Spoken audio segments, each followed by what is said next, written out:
Welcome to Botches Off-Road. Join us as we talk about everything from gear reviews to trail stories, tent camping to rock landing, and all things to do with the outdoors.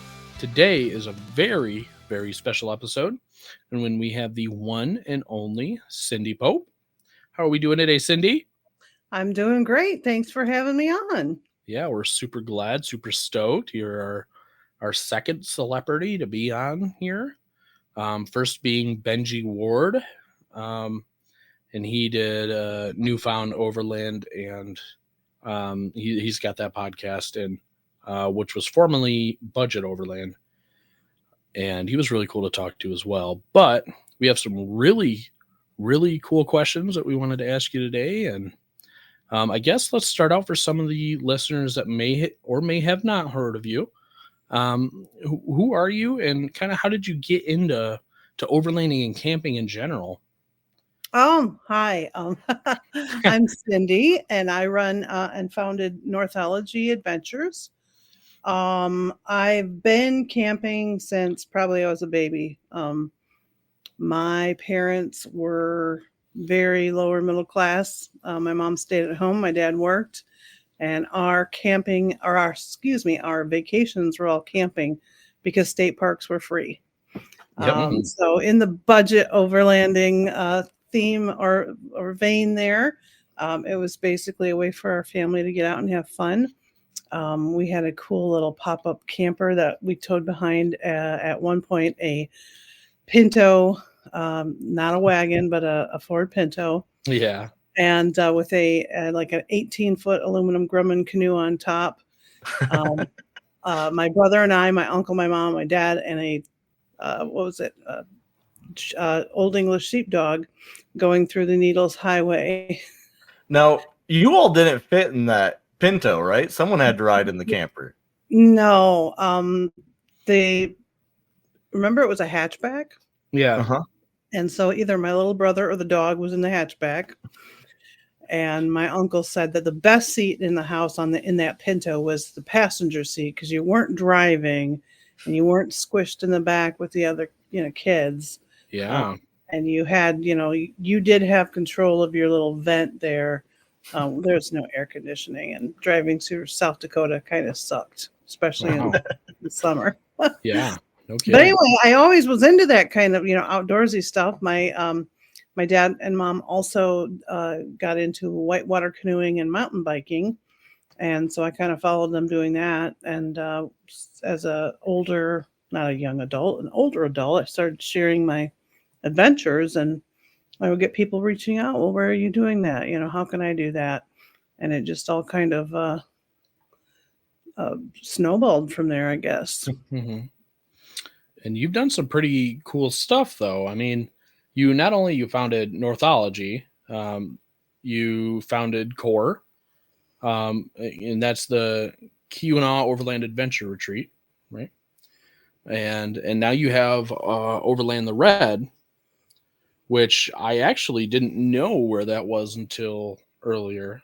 And how did you kind of get into the Overland the Red? Well, it kind of goes back to KOAR. When I first started promoting that, a gentleman, he'll laugh if he hears me call him a gentleman. But this guy, Jeremiah, from Overland Pioneers, contacted me, and he said, "Hey, I love the UP. We were just up there, and I'd love to come to your event. Could I come film it and, get a ticket to the event?" And I was like, "Who is this guy? I have no idea." But I'm like, you know what? I'm not going to film it. And his videos look pretty cool. So he came up and did a nice video review of it. He was a really cool guy to meet. Love him and his wife. They came up. And every year he's done a video. After a couple of years, he's like, Kentucky's pretty cool. You should probably come down and check it out and ride some of the off-road trails. And you should probably do an event down here. So that's how that got started. Yeah, it's very cool. And I guess not to backtrack, but what kind of got you? I mean, you said it kind of started posting, and I'm assuming you started with Northology, and then you kind of arranged the KOAR from that. Yeah, I started just posting my adventures on Instagram, Mm-hmm. and went a little farther, and I built a website, and then um, when you're driving through the UP and you're passing by through the towns, or out on the trail, you see somebody in a cool rig.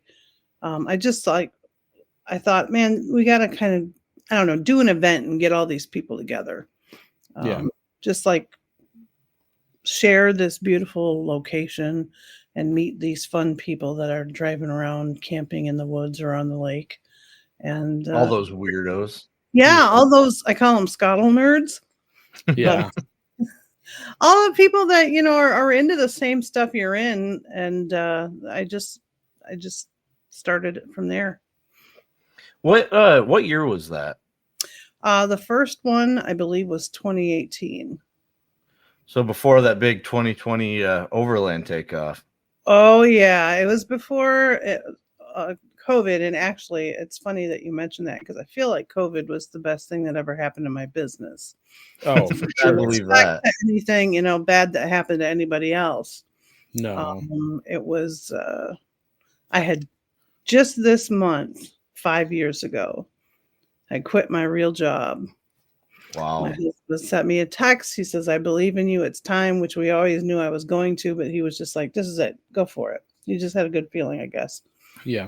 And I felt like when we were both on the same page to do that, it would be beneficial. So I quit, and I booked a whole bunch of events. I was going to do this like camp cooking. We had a friend that was a chef that made fried chicken over the campfire. We scheduled all these events, and then what happened in February, March. Mm-hmm. They told everybody to stay home. So at that point, it was like, holy crap, I've quit my job. I have no job. I just have this event, one event, KOAR, which I've done twice, and I'm not sure it's going to be able to happen this year. What am I going to do now? So I had some friends that were like, well, they've always been saying this. You should start a magazine. You should start a magazine. Well, nobody reads magazines, but apparently they do. Mm-hmm. And so I was, sit at home because of the stay-at-home orders. And I started the magazine. And so, again, like I said, I wouldn't have had the time to do that had they not told everybody to not go anywhere. Yeah. Do you edit the magazine yourself, or do you have an editor? Oh, I edit it myself.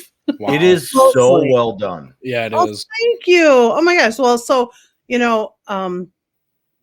I'm not the best proofreader, and sometimes things sneak through. And when I get, I go through, I'm like, oh crap, or somebody says something to me, I can sneak in and re-upload the correction seamlessly, so nobody knows. I do that too. Yeah. No, thank you so much. Yeah, no, I checked it out a few times and really started reading into it. And I'm like, wow, this is. And I thought you had an editor and everything. I did not. Wow. That's crazy. Well, it is crazy because I do everything. I sell the advertising. I look for writers. I do write occasionally for it, and then I put it all together. And it's a lot of work, but I love doing it. Right. And so when COVID started, and we were worried about this, you started Northology. When did you decide, or when did I guess everybody decide that KOAR could happen again? And I guess my question from that is how was that, for where was it at that point, and how has it changed since then? Well, we had hosted KOAR the previous 2 years at there was an Atlantic Mine. Why can I think of the name of the place? Northwinds Adventures. We had hosted it there twice. There was a fellow in Michigan Overland, Rob Azarowitz. He was working there, and Rob has since passed away. Like, here's one for you, buddy. Miss you. But he was working there, and he always wanted to do an overland event. So I'm like, I'm coming up to check your place out. And so I came up. We hit it off. We hosted KOAR. a couple times at Northwinds, but my good buddy Todd with TC Teardrops is into mountain biking, and he goes, "You got to check out Trails End. It's a campground. It's all about mountain biking. It's beautiful. It's rustic." So I went up there and chatted with John at Trails End, and I fell in love with the place. And of course, this is that year where we don't know if it's going to happen. Right. But I just tried to keep up on the news and be positive and optimistic, because I don't care what your political beliefs are, but I was just like, to myself, I'm like, this isn't going to affect me. This is an outdoor event. Yep. It's Absolutely. It's not in the winter. We're not going to be inside anywhere. Yeah. I kept in contact with the campground owner, and he was like, we're not shut down. The state hasn't told us we can't be open. Yeah. And I was watching, they had all the bulletins and all that crap, Mm-hmm. whatever threat level it was. And I realized that, they never said outdoor events couldn't happen. Like, I think there was like so many people, like if it was under 200 or whatever, there were no restrictions. Yeah. And so I just kept... Oh, go ahead. My family runs a campground, and I don't ever remember us having to shut down in 2020 or 2021. Yeah. Basically, I just kept my finger on the pulse as best I could and hoped for the best, and went forward with it. And worst case scenario, if the law said we couldn't do it, I just refund everybody's tickets. Right. Which would hurt, but yeah. I mean, there are some sunk costs in there, even just running up to it, but I'm sure also everyone would have completely understood. Absolutely. Yeah. And so, it's grown obviously since then quite a bit. And like you said, COVID, I think for the outdoor community, I think it kind of made everything go crazy. I mean, overlanding, 4x4 hiking. My wife and I do backpacking, hiking, and that's kind of when we started doing it again. I did it originally, and we started doing it at that point. I bought a truck and started wanting a car camp. And that's I started looking around and started seeing all this crazy stuff about whatever overlanding is. And it's kind of when I got into it. So, so from all these new people coming in, how crazy did it get? Well, it got to one point where we sold out. When the tickets went on sale, we sold out in like 20 minutes. Wow. Like the first year, we didn't sell out. I was, I think we had like maybe 75 people there. But I was happy that we launched it and that it happened. That was the biggest hurdle of my life, was launching an event and having it happen. But yeah, it seems like the third or fourth year, it just started selling out like boom. And we had a wait list of like 100 people. And as far as it growing, yes, it's grown, but we have finite space where we are at Trails End. There are only so many campsites. There are some small areas where we call flex camping, where people can group camp. There's not a fire pit for everyone, but they all camp together next to the lake, and it seems to work out pretty good. But there's only so much we can grow in Copper Harbor, and we're at the point where we get 175, 200 people in there, and that's about it. Oh, sure. Yeah. So yeah, you're right there at the max capacity there. And the town, think about the town of Copper Harbor. There's only 100 permanent residents. Right. That's what I was just going to say. Yeah. So it is 2 weekends after Labor Day. It's really, some businesses close down after Labor Day there. It gets quieter. We feel like we bring a little infusion of life and business to them on a weekend that's not in the peak season. Right. But also, if we had 500 people there, I think it would be overwhelming. I can see that. And so you started doing all of this, and I guess I missed one of the biggest questions as far as I'm concerned, as being a newer overlander, is kind of, you said you started it well, I guess you started getting into this when you were very young, when your parents. When you started getting into this, did you start with camping? Did you start with your, I mean solo, or with your husband? Did you start camping, or is it? How did you end up starting it? Well, this is going to sound so stupid, but do you remember the first Terminator movie Mhm. Yeah.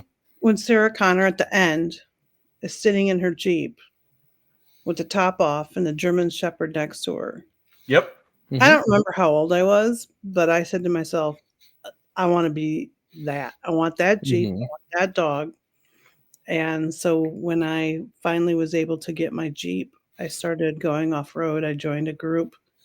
I almost didn't go on this trail ride they had because I thought, oh, it's just going to be a bunch of dude bros that I'll have nothing in common with, and it'll be terrible, and I'll hate it because I'm like this old lady, you know.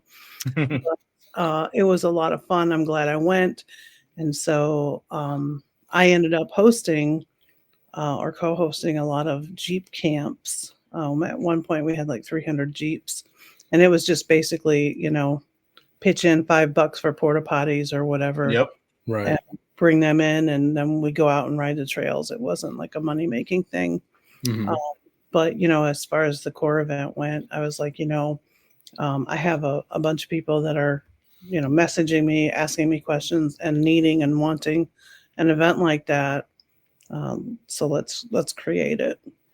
So you started in a Jeep. Are you Mhm. still in a Jeep right now? I am not in a Jeep still. No, I had a Mm. 2015 four-door Wrangler Sahara. It had the heated seats. I don't give a shit about lockers. Right. There weren't many places I couldn't go, and I had a winch when I got in trouble. So That's very I rare for loved it. Michigan. Yeah, I loved it. I loved camping out of it. I ended up having like a ARB awning on the side with the room, and then a small 4-foot ARB awning off the back, which was awesome. I can't Mhm. find those anymore. And I would just mostly me because again, my husband would come along sometimes, and he's had his moments where he's like, I really want to go camping. Right. But it's my like life, and it's not his life. He does it Sure. every once in a while, but it was mostly me bothering my friends up in the UP, and you know, just uh, just enjoying the outdoors. Sure. That's, I'd just rather be outside and barefoot. Absolutely. Yeah, I think we're all with you on that. And so you started in the Jeep. What are you running right now? Right now, I have a 2019 Nissan Frontier Pro 4X. It's got a lift from All Dogs Off Road, Coney shocks. I think it's the parabolic leaves. I have to check. I always ask Enoch there. I'm like, what do I have again? Because I'm Yeah, not like a gear nerd or a truck nerd. sure. But yeah, I love it. I've got a soft topper on it right now. I have a trucked bed rack that works really good with that soft topper underneath it. Hmm. And then I pull a TC Teardrops off-road expedition, one of their lifted I see. I was gonna teardrops. say I'm stalking your Instagram right now, and that teardrop is really cool. Dude, Yeah, it's freaking I've heard some sweet. cool stuff about those guys. It is freaking sweet. Now, are Have you you ever- stalking my personal or the Northology? Rock River Cindy. That's my personal. Found Yeah, the personal. Good job. yeah. Not too hard to follow or No. figure it out. But yeah, I Well, love they're that. if I'm correct, they're one of your sponsors or one of your key sponsors, right? Yeah, they're actually title sponsor of KOAR for the last 5 years. Yeah. Wow. Yeah, they're awesome people. I'm going to tell you, if you want to learn about customer service, if you're a business owner, just follow and watch what they do. They Hmm. will, people buy TCs on the secondary market used, Mhm. and call up Todd and Carol and say, "Hey, I've got this issue." Dude, they take care of these people even though they didn't buy the trailer from them. They're so responsive. They're so I don't know. They're just they're just a model example of how business customer service should be. Yeah. Well, and Yeah, you love to that's hear it, especially in the overland community. We like to promote the companies that stand out and actually provide that kind of service. So Absolutely, and they care about the community, and that's why they Mhm. sponsor stuff like this. You know, they're coming up this weekend. We're doing, and it's a Wisconsin Overland. I also admin that orthology like event. We've got a BF Goodrich Outstanding Trails grant to do the Tread Lightly cleanup in the Nicolay this weekend, and they're bringing some giveaways. They're bringing some stuff to help out. We're providing lunch, and they're just always, I don't know, they're always there, and they Mhm. really care about the community, and it's not just for sales. Sure. You know? Oh, absolutely. And I mean, I guess speaking of sponsors, who do you typically, you have some of the bigger names at this event? Who do you usually have? Well, this past year, we had, of course, TC Teardrops. We had a Scout camper dealer, Nook Overland, was there with us. Black Rhino Wheels. Shout out to Chris. He brings he gives away a set of wheels. that's wow. a big giveaway. Yeah, That's a big one. Yeah. yeah. We've had Victory 4x4, Mhm. JCR Off Road. We've had X Venture Trailer. These And are, yeah, big names. yeah, and X Ventures from Wisconsin. That's Yep. Yeah. the big takeaway there is they are also interested in the local stuff. Yeah, And local. that's a yeah, I mean, I personally have not been to one of these courses. It's been on my checklist for I don't know how long. Every time that I think that I can go, something happens. Someone throws a monkey wrench in my plans, and that changes. But I think as a group, we're going to try to do that next year.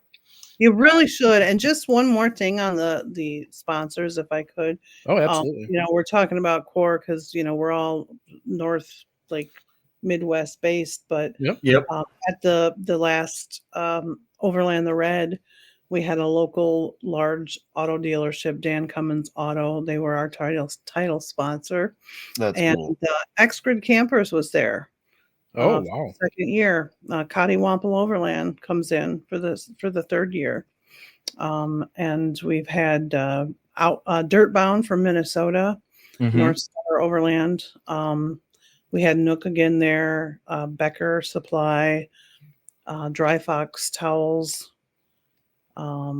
Easy. Oh, Radio Chatter. Yeah, Radio Chat's there the year before.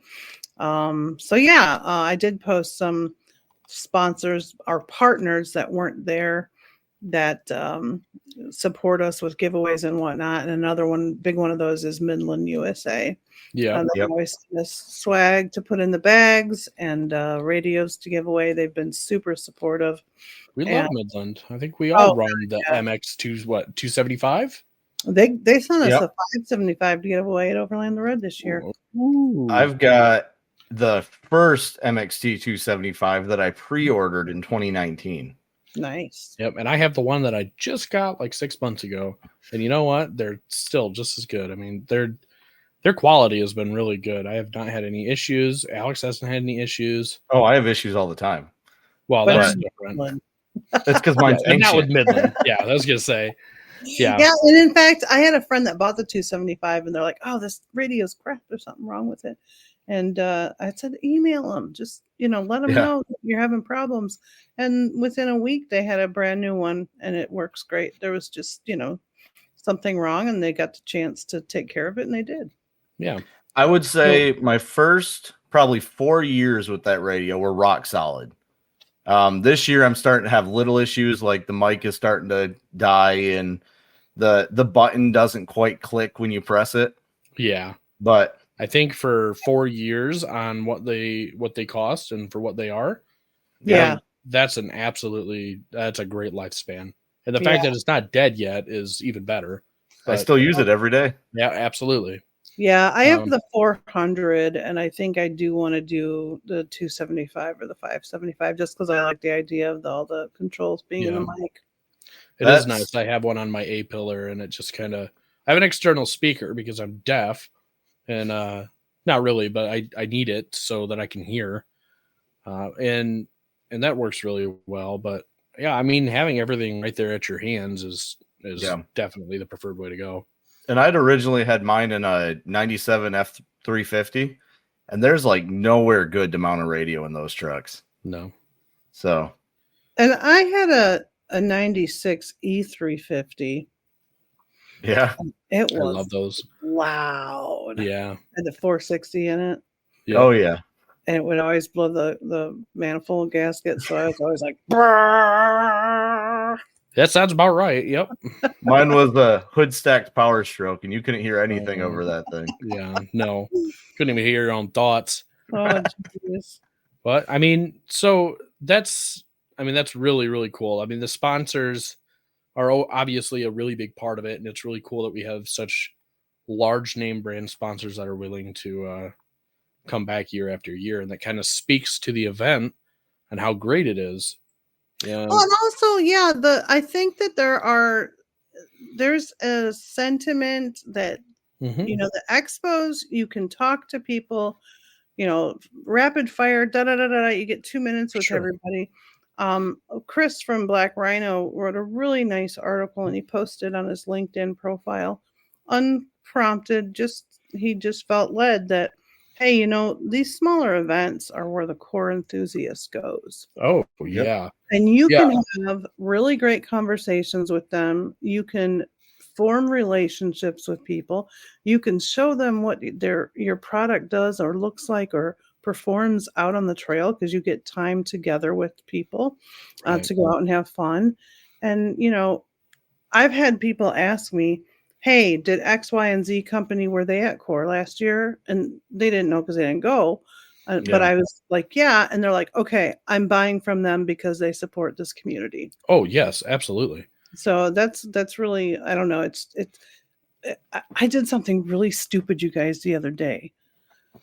And AI made me cry Mm, because I went and asked it. There was some Instagram thing was like, ask AI, like based on what, our prior interactions, what is something about me that I might know? And then it like tells you based on what you've interacted with it, how they Mhm. or how you should. And it just basically talked about the community, like, how much it means to create that, and how much, my co-founder from KOAR, that was his driving force, was create community. And just all what good flows out of that when you lift everybody up. oh, Mhm. absolutely. I think KOAR is one of those that for the state of Michigan really changed off-roading and with four wheels in the state of Michigan, I think like no other. Wow, Um, I've never heard anybody say that, but that's kind of mind-blowing. I mean, as far as like all of these off-road groups, I'm a part of, I mean, probably most Michigan off-road groups and a lot of the bigger off-road groups around the country. And KOAR is very well known. Everybody knows So about it. And is KOAR the biggest overland expo in the Midwest? I Uh, you have the more, which is yeah, close, right? I mean, does that even count as Midwest or yeah, yeah, more is the Midwest off-road and no, Midwest Overland and yeah. Off-Road Expo. And I'm actually heavily involved in more. Right. Of And course you are. I think Yeah. KOAR is probably the second most Well, from it may not be the biggest, but it's the second best. How's that? it's the I bestest. know I think it's the bestest, but I hear a lot about how great KOAR is, and a lot mhm. of people say we should go. So Well, you That's probably yeah. should go. I mean, don't get your hopes up. We're not, Oh, geez. we're not like, waking people up at 6 a.m. reveille and lining them up to go out on trail rides. And, it's very relaxed, laid back vibe. I think that's what we want, and I think for the community of just getting started, I think that's what people need. Oh yeah. That's waking people up at 6 and getting them lined up and rolling. That's not for newbies. It's not for beginners, Yeah. and it's not for all folks. It's not. That's a separate event, and Yeah. I think doing that introduces, like, I have a young son, 11 months old, and a wife, and we've just started to get into this, and I would not be going to one of those events. KOAR is different. And I've heard you say this on another podcast about how relaxed it is, and that's exactly what we would be looking for as a Yeah. family. And So that's most, bringing future generations, my son, yep. into it. That's bringing my wife into it. She now likes to it. I mean, it does. It has a massive connection. And you working with like Tread Lightly to clean up and preserve our trails is super important too. And it's just such a big impact that, you know, I guess at one point you could have said it was maybe a small get together is no longer, you know, such a big impact for 200 spots. You know what I mean? That's Yeah. I appreciate that. And, I always feel like every event I do has to have an angle where we do give back. Mhm. And it is a great event for newbies, both KOAR and Overland the Red. Although with Overland the Red, you got to be careful on what trails you go on, because I'm going to tell you, Yes. Kentucky Hard and Kentucky Easy are different than Michigan Hard and Michigan Easy. Oh yeah. There's Or- no It's a there's no hard here. world. Yeah, that's true. There isn't. Yes. I most of my off-road experience is Arizona and Utah. So when I compare Michigan to out there, we've got nothing hard here. No, we got nothing. Well, and that's good. And you did cover a lot of that. A lot of what I guess what I want to ask as far as why KOAR is so good for people to go to. I mean, I don't know. I guess my question would be, other than for the newer families, for the other people that have more off-roading experience, what are they expecting when they go to KOAR? Why are they going? What are they expecting when they get there? I think I love that you asked this, because somebody asked at the last KOAR, how many people have been here before and how many are new. And there's always going to be a lot of new people, but we have people that come back every year, and they've been doing this now 7 years. We had a guy and a gal, Jordan and Kate Shutt, that was their 7th KOAR, and I made him light the bonfire and give him the honor. But I feel like I know that there are people that are hardcore wheelers that come to KOAR, and they know that that's not the experience they're going to get. Sure, there's a couple of trails that give you a little bit of a thrill, but it's a beautiful area, so they come to enjoy the natural beauty. This year we had Open Skies project tours that we did. Cool. And also we included, we struck a deal with Delaware Mine Tours. They gave us a little discount, and anybody that wanted to go to Delaware Mine and tour that, we paid for that. There's all sorts of hiking to do there. There's people went sea kayaking out on Lake Superior. There's mountain biking. There's a huge core of mountain bikers that come to KOAR. And so it's a base camp where it's an adventure base camp mostly. It's not a hardcore off-road event. Although, there are people that, if you're a newbie, those trails will challenge you and get you a little bit out of your comfort zone, and you can grow and get some seat time, and it's valuable, whether you are a newbie or a seasoned veteran. Yeah, for everybody. For a long time, there was a trail there in Keweenaw that maybe even today, I would say it's my absolute favorite trail. I don't know what number it is, but it's just everything's tight and it's mud the entire way. And then all of a sudden it's all off camber and you got to go through like down trees and stuff. And it's so fun. I don't know. That mud just, I'm not a big mud. I'm not a fan of mud. I do like off camber. It's mud. It's water, but it's hard underneath. So it's not like you're going to get stuck. Yeah. That's one thing before I learned, I went up and visited Rob, and he was telling me some places to go. And he goes, now when you get to this puddle or this road, there's a lot of puddles on them, and they're deep, and they're going to be scary, but they're all hard bottom. Yep. That's the biggest thing is hard bottom. I have no problem going through in my FJ. See if I can find that trail real quick. But I mean, what you were saying earlier about it being for everybody, that's kind of an adventure mecca right there. And the UP is great for that. So when you started and doing your trail rides up there, have they changed at all? I mean, I know from your podcast, you mentioned High Rock Bay at that podcast, and High Rock Bay had changed quite a bit. Have you noticed trail changes as far as like, I would say shutdowns or major trail changes in general? Yeah. Well, a nice thing is the trail to Fish Cove now has a large parking area. Before you could barely get back there. It was mostly an ATV trail. It was very tight and very pinstripey. So that's nice. Now I know that Clark Mine Road, they've put a gate up there and are intermittently closing and opening it. I think for the summer they closed it and then they opened it in the fall. But they had put one of those car counters on the road, and reports were that there were over 200 cars a day using Clark Mine Road.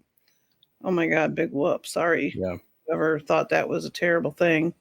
But that's a really pretty road, and it's a shame that we can't go out there on that when the gate's closed. You know, they're putting in the bike trail, so there is a little bit more traffic out there. They're going to, I think there are plans to completely improve the road to High Rock Bay. I think plans are for official state camping out there eventually. Ooh. Yeah, they do have now. There's pit toilets there and garbage receptacles. And there's also a bear-proof garbage receptacle by Schlatter Lake. So those improvements are nice. It's a shame that they're necessary because people can't keep themselves. They can't pick up after themselves, and they can't stop crapping in the woods and leaving their teepee flowers everywhere. Teepee flowers. That's still. You don't like white flowers? Yeah. No, it just pisses me off. Nobody does. Oh yeah, it pisses me off too. Like, I'm sorry. Even like I picked up after my dog, and somebody was like, "What are you doing that? Bears shit in the woods too." Well, they don't eat the dog food. You never know. It's not a natural thing in their environment. I pick it up. If I can pick up my dog's poop, I can pick up my own. Sorry to be gross, but it's just back to life. Like, just clean up after yourself. No, it's something that we've come across plenty. And we, of course, Alex and I and the Botches crew have always been pretty, we've always felt strongly about cleaning the trails as well, taking what we can out. Yep. And it's very important to keep our trails clean and very nice, because once they start getting gross and misused is when they start shutting them down, and we start losing our privileges or rights to go to places that we really enjoy and love. Can I say something about that? Go ahead. I'm going to be a little controversial here. M22, people throw trash out the window. They're not going to close that down because people throw trash out. Right.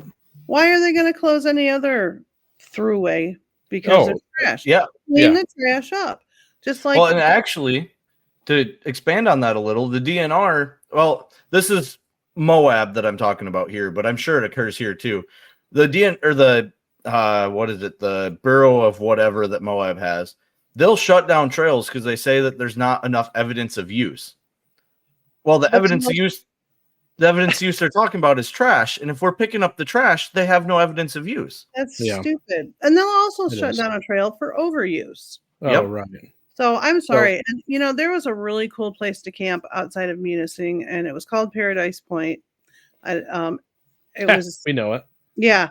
It got closed down because of trash. Like, I understand that part of that went through the landowner's property. But this is the thing. I have a friend, Lee Meadows.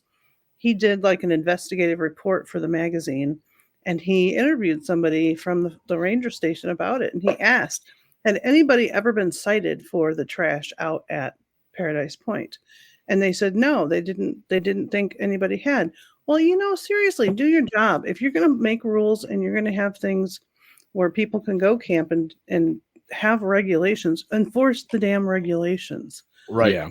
And I'm going to say too, kudos to the people like you and I who do clean up when we're out there. It's not usually our group that's trashing it. A lot of it's No, it's local. not. A lot of it is other types of tourists, and it's a Cyber- shame. Yeah. Yeah, I was at Paradise Point, and we pulled up, and the parking was jammed. You couldn't get in there. We couldn't camp there. We had to, hike in to camp. And I asked somebody, I'm like, what the heck's going on here? He goes, oh, it's a locals wedding. Like, we're locals and we can do what we want. Yeah. And the next day we ended up picking up like a whole garbage bag full of trash. Oh yeah. And then and not to dog on side by sides too much, because there's a plenty of good and responsible side by side owners. But I will say that I've seen more people throw beer cans out of the side of a side by side than I have any other off road group or type of group. So, not saying that side by sides are the devil of our trails, but get your shit together. It's like be the frank. it's like the snowmobiles. You're not going to get caught, or the guy just driving his truck down, drinking beers and pitching them so he doesn't get a DUI. Even back in Jeep camp, we had a no alcohol on the trail rule. If you're going to ride with us, you're not going to drink while you're driving. That's for at camp. That's always been for at camp, and it always should be for at camp. And I'm sorry, leave the beer at home. If you can't go for a few hours without a beer, go check yourself into an AA treatment program. Absolutely. You have bigger issues at that point. Yeah. So I guess to kind of move into that, since we're talking about the trails and stuff, do you have a favorite trail? Do you have a favorite area that you like? Or how about this? I can broaden it a little bit. Favorite state? Is Michigan your favorite, or man, are you really? Don't worry, we won't judge. It's okay. Because I could almost say that I've never been to Oregon, but I see the pictures and views of like Oregon and Washington, and dude, oh my gosh! This past summer I fell in love with Idaho. Oh, that's one I've never heard. Yeah, I've never heard. Amazing. And I was driving by, we were just driving back south of Stanley, Idaho, and we we're driving down this valley between these two mountain ranges, and the most captivating, beautiful mountain range I've ever seen in my life was to my left. It's called the Lost River Range, and it almost looks like watercolor painted the way the erosion is coming down the sides. It's just beautiful. And we spent some time with some friends from KOAR that we've met at KOAR. They live in McCall. And so we went out one day. Our friends Chris and Jill Carr with 1941 Adventures wanted to go to Black Lake. We weren't able to make it because, it was July 4th or 5th or 6th or whatever, and there was still snow. But just the views are amazing. And then the next day, talking about responsible, nice side-by-side people, our friends took their side-by-side and they led us over to Yellow Pine, and we went through some incredible mountain passes and just amazing stuff out there. Proud. Right. That whole area of the state, or I'm sorry, the country just seems like it's so much more wilder, so much more to see, so many more empty trails. Yeah, but there's something out there that you don't like. Out there, the forest and everything is completely different. Yep. And back here in northern Wisconsin and the UP, that to me just feels like home. Just the boreal nature, all of the pines, and it's lush, and it's, except for this summer, this fall when it's in a drought, it's just so arid out there, and the ground is so loose. if you happen to be towing a U-Haul trailer and get yourself stuck, you'll learn that there's no traction. Yeah. Oh my. Does not sound fun. No, it was not. But it is absolutely beautiful, and there is something amazing about those above the tree line views of the mountains that Yeah, you can't get just that don't here. see that much here. I mean, you have some scenic lookouts, you have Porcupine Mountains, but I mean, and that's about it. And as far as like rocks and stuff go, and the rocky terrain, I would say when I first went into the UP, one, that was a huge shock because the UP was like all of a sudden you started seeing rocks and cliff edges kind of coming out of the ground, and I'm like, I'm still in Michigan, right? It's a whole Yep. different state.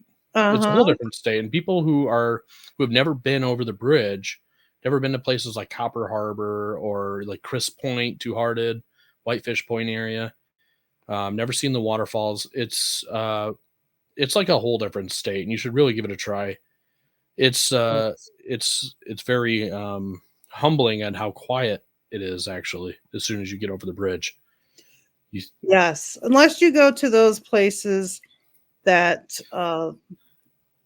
like everybody goes, like Yeah, the yep, Mouse City tourist traps and Huron stuff. or even High Rock Bay can get very busy. I Sure, do yeah. take responsibility for like 50 people camping at High Rock Bay on the night before KOAR. Well, I I'm tell you sorry what, about that. no, High Rock Bay is one of our on our checklist to actually go to. I haven't been there yet, but I've seen videos. I watched countless videos of people traveling the area. I think I watched Ozark Overland Adventures do the KOAR here last year, a couple years ago, Yeah. and that was so cool to watch. It's like, and now I'm talking to the one of the founders of KOAR, and it's like, wow, how it's like it's daunting, but it's really cool. Now, okay. So just speaking about celebrities, Benji's like a way bigger celebrity than I am. I'm not a celebrity. This You sounds are stupid to you are say a it. celebrity. It's stupid to even say it, but No. it doesn't happen. It's not just me. I have a team of volunteers that Mm-hmm. help out every year. It wouldn't happen without them. My husband's been very instrumental in support, and he's been at these events too. And I'm just the nerd that wanted to make friends with other overlanders and outdoor adventurers. That's I mean, really, that's kind of how Botch is kind of pushing towards their direction. We're off-road group that I've joined somewhat recently, and we just started the podcast because we wanted to share our adventures and kind of get out there and make friends and make connections and do the same thing. And I don't know, we've had a lot of success so far with just meeting people and getting stories and hearing like like just getting in touch with you and talking about KOAR, getting in touch with in Benji and talking about the cool stuff he's got going on. So it's been really cool, even just being, a podcast that's been alive for what, 2 months? Maybe that? Yeah, I think we've been live for about 2 months. I think, So well, maybe not even 2 months. not even. I think the beginning of October was our first episode. Yeah. So Wow. so we're pushing. Yeah, and now that we've met you, there's not really, that's all that's it. We've hit our end game. I feel like personally I'm a connector. Right. Like if I know that this guy loves Toyotas and mountain biking, he's better meet this guy who loves Toyotas and mountain biking. And I think KOAR is one big version of that, right? Mm-hmm. It's one big connector that brings everybody together who loves the outdoors, and that's why it's such a special event, and that's why we've talked so much about this during this podcast, even though this is supposed to be more of an interview about just you and these events kind of on the side. But KOAR is just so special, and the event itself is just so helpful to the off-road community in Michigan and the surrounding areas that I mean it's something that I hope never goes away. I mean, I think that it only gets better, and it only improves the agenda, I guess, of and the outlook of how people look at us as an overlanding community, Yeah. outdoor community. One of the coolest things about doing or creating KOAR is just seeing what happens because of the connections made there. Like Right. I've seen people that camps together. The next thing you know, they have their own group and they're getting together and doing things. Or we had a vendor that came and that eventually ended up hiring a couple of our team members, and they moved and now they live in Michigan. Just all sorts of cool things like that. Watch vendors get together and now they're working with each other and doing collaborations, and that's really cool. Yeah, it's cool seeing the big guys all coming in and helping kind of promote KOAR and what it was too. It's special. And now you have Overlanding the Red, which is relatively newer, and that's going really well too. Do you have any plans to make anything else coming up? Do you have any? I mean, not saying that there are rumors, but is there any rumors of camps or any kind of more events coming Oh my up? God, there shouldn't be any rumors because Ooh. I've been kind of quiet about it, but Mm. there may be something new this year. Ooh. I would stay tuned to the magazine, maybe like January issue. Ooh. Or Can maybe you release it on my birthday? Can it be a birthday present? when's your birthday? It's on the 8th. No, it'll probably be on the 1st when the magazine comes out. You can wait to read it till the 8th and I pretend. will. It'll sound like a birthday present. Yes. And I don't know if you guys know this, but we also do other events. I do in May. We go up to Copper Harbor at Trails End Campground. It's a very relaxed weekend. You pay $50. Half of it goes to the Cork organization, Keweenaw Outdoor Recreation Coalition, and they're hosting that weekend a cleanup. So we cover the camping. We get goodie bags, and this past year, Red Ridge Industries sponsored camp, and just a real relaxed get together. On Saturday morning, you go meet at the park. They give you bags and trash, or bags and gloves. You go out and you pick up trash, and then they cook you lunch and give away some prizes. And then one year we did a open skies tour, and one year we did the Delaware mine tour. We just always have an afternoon activity. You can also take off and just go trail riding or do whatever you want. Yeah, it sounds like a blast. Yeah, that's the weekend before Memorial Day, and I've had people tell me this is my favorite event because it's even more relaxed and we're giving back. Mm-hmm. And then I host it's called the Midwest Women's Off-Road Weekend in Wisconsin. We've had Carrie Porter from Discover 4x4 Adventures and Katie Abraham, who is a Rebel Rally participant. She's also studying to be an International Four-Wheel Drive Training Association trainer. And she's also doing some of the with Dirtfish, the rally racing training. Mm-hmm. Oh, wow. So yeah, and Kara McClellan from Ozark Overland Adventures has been here. Yeah. And we also again do some small cleanups and some just free fun stuff with Wisconsin Overland.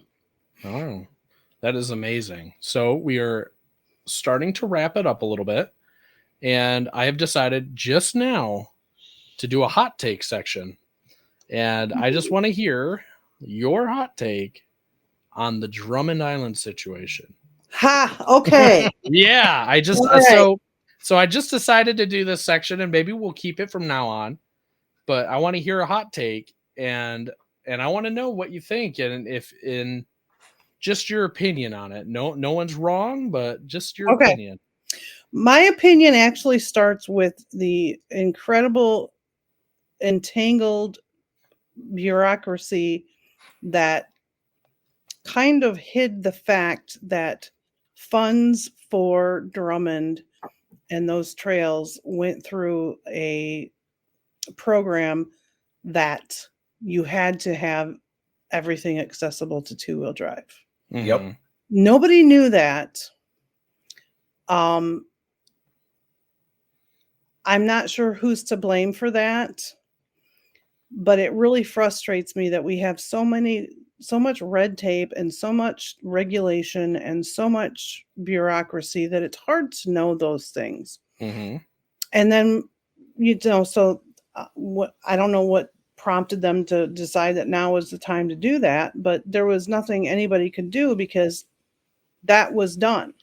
They did it like in the thieves, like at the Yeah. dead of night, like the thieves in the night. They just that was just from our stole half of perspective. it. Yeah. But from them, that's what they do. That's how the program works. And the fact that we don't know that is because most people are very politically ignorant. And I'm not saying that's bad. They Absolutely. just don't know what's going on. And there's been just so much. I don't even want to get into the whole political side of it. Sure. I just know that, that's how it was. And when it happened, it hurt us so bad because we weren't paying any attention. Yeah. Because we didn't know to pay attention. It's so hard. From your point, it's so hard to be attuned and listening in on all of the off-road happenings and all of the things that the DNR are doing and all of the things that these other communities are trying to do all at the same time. And a lot of things will slip through the cracks. I didn't even think of listening in on some of these communities that were talking about Drummond. Never thought that it would happen. I remember taking that, my stepdad taking that while I was a young boy. And that was the first time that I was ever on Drummond and doing Marblehead. And that was something that I always look forward to doing with my son. And not to say that it's done and over and that it's gone, but it's definitely lacks the luster that it once had. Yep. And did Jeep remove the badge of honor designation? They did for a little while. They did. Did they give it back? I believe that they ended up giving it back after a few people wrote in and said that the trail wasn't completely gone. It was just half gone. And I know some of the reasoning was so that it was more accessible, which is a double-edged sword, because more accessible also means more people can get up there and throw their garbage around. So yeah, there were better ways to go. In my opinion, there were better ways to go around it. They could have spent more time, more money, drilled holes in the ground, put fence posts up. They could have gone a large number of things. They could have writing tickets. Yeah. Why don't we have people just sitting there? Why don't we have trail cameras? And at the DNR? With what they did, all they had to do was backfill it with pea gravel, and in 5 years, it would be back to normal. Yeah, just the gravel itself. And you know what? Even pulling it back out with asking our off-road buddies, our off-road trail associations and communities, I would have sat up there with a bucket and shovel, and I would have helped remove it, and I would have helped put it up there. But they didn't. And the way that they went about it was just so sneaky. At least that's how it felt, That's it. It really emphasizes the fact that we really need to get involved. Yep. We need to learn what those situations are, what the dangers are. I love what they're doing out the Blue Ribbon Coalition out west. Yes. They're really putting the foot down on putting the hammer down, trying to get these things taken care of and prevent trails from being closed. I also feel like I get really upset, and I don't know, somebody, like Jeep, come on, Jeep, you market these vehicles to do these things. Let's put some money into. Absolutely. Let's put it into, where we need to focus our attention and resources. Any of these vehicles that are advertised to go off-road, with air quotations for the listeners, it's to not put any money towards that or to not help in any way. It's just, at that point, you're just a cash grab for the automobile makers. And on that note, I was to say, on that note, just to toot the horn, we've been involved with Tread Lightly events and hosted them. We actually officially joined this year as a business supporter. Nice. That's good. Yeah. I'm a big fan of the idea of Tread Lightly. I absolutely love it. And something, like I said, that me and Alex and Mark here at Botches, we all, we take seriously because we know how much of an effect that it has. Me as a, not a former, but I don't do it anywhere near as much, hiker backpacker, understand that trails can get shut down pretty quickly. And it almost happens as quicker on the 4x4 communities. So between trails getting graded and easier to travel so that they can be cleaned up, however you want to put it. But and then randomly turned into side-by-side trails. Yeah, the amount of times that happens. Yeah, I was just watching a Soft Roading the West video where he went up this trail in Idaho. So go watch his latest video. That would look like a really fun 2-track, and it was ATV only. So he was rerouted back to this wide, lame-ass level gravel road. And the irony of the ATVs using that road along with him while he couldn't use their road was not lost. That is funny. That the way that you put that, using Onyx, one of my favorite apps to use for overlanding and off-roading. Onyx, sponsor us. Yeah, sponsor us, please. No, I've had a couple mistakes where I've gone off and found myself on the 65-inch trail or something like that, and all of a sudden I'm having fun. I mean, the 65-inch trails are obviously slim, and if you don't mind the pinstripes, then like I don't, then they're absolutely great. And then going back to these, 4x4 high clearance 4x4 roads, it's like, this is boring. Yep. And you really have to search in Michigan when you start looking for some trails like that. Most of them are the ones that aren't marked. So it does. And again, this goes back to keeping the trails clean, keeping them tidy, and making sure that there's no excuse for anyone to have to plow these roads, to clean them up, to shut them down. It all goes back into cleaning the trail. Yeah, but I don't think, even if Marblehead had been clean, which it was, I don't ever remember seeing trash on Marblehead. But yeah. I think they would have done it either way. I think they would have. Yeah, it wasn't because of trash. It was because of where the funds came from. Yep. Told them how they had to treat that. Yeah. I also believe that the trucks and ATVs going past the barrier that says, no vehicle traffic. Yep. Right. Also, maybe sped that decision up. Yeah, absolutely. And nobody's sticking up for those guys. We all know and don't love that. I'm gonna ask a question to anybody listening that might be involved with DNR or maybe just knows. Could someone please forward me the statute that says you can't drive on the beach in Michigan? Because there are signs that say that, but people do it and they put up new signs. People take them down. They put up new signs. But I just really would like to know where in the law I can refer to that when people say, well, we've always done it. Yep. Yeah. We've always done it. It's very different. Yeah. I'm a local. We've always done it.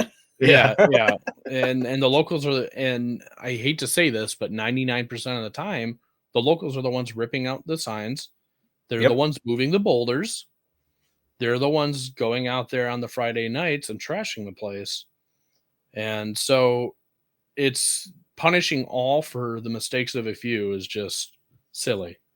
Well, I also think that some people just don't know any better. And when they're reading the tread lightly information, you see some light bulb moments. They have some, how to traverse like an obstacle or a puddle. Don't go around it, go through it. But most people think they'd be maybe treading lightly by not going through it and splashing, but you just need to go right through it instead of making it bigger. And I feel like, part of my mission also is to help educate people and bring people together and educate them and have fun.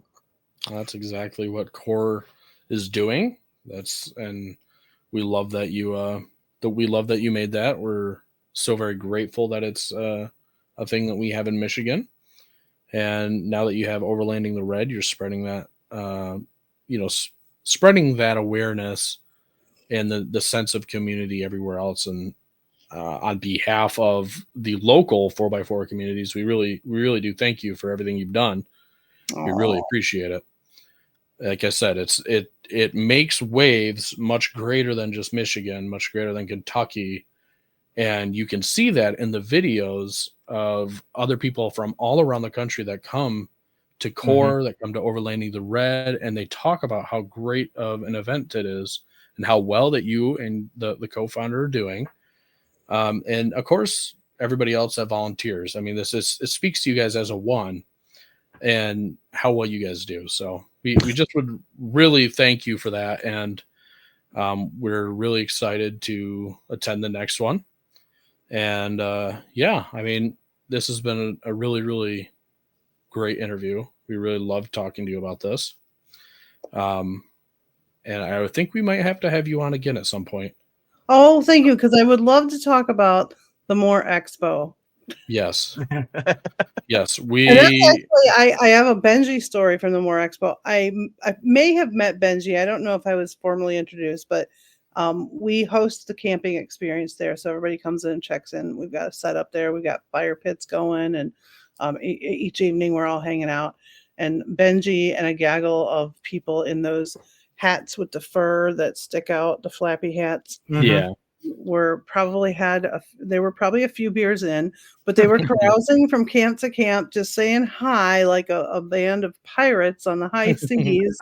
And it was just kind of funny, and it was a fun time. Yeah, we'll definitely have to have you come in, and we can definitely do another mini-sode or maybe even another full length for talking about more, and just love to pick your brain about some other stuff and just talking in general. It's really great to hear from you. It's really great to hear the stories and the history behind it. And like I said, we thank you very much for coming on to the Botches Off-Road podcast. And yeah. Well, I would love to. Thank you so much for having me on. It was a lot of fun. Yeah, thanks. For sure.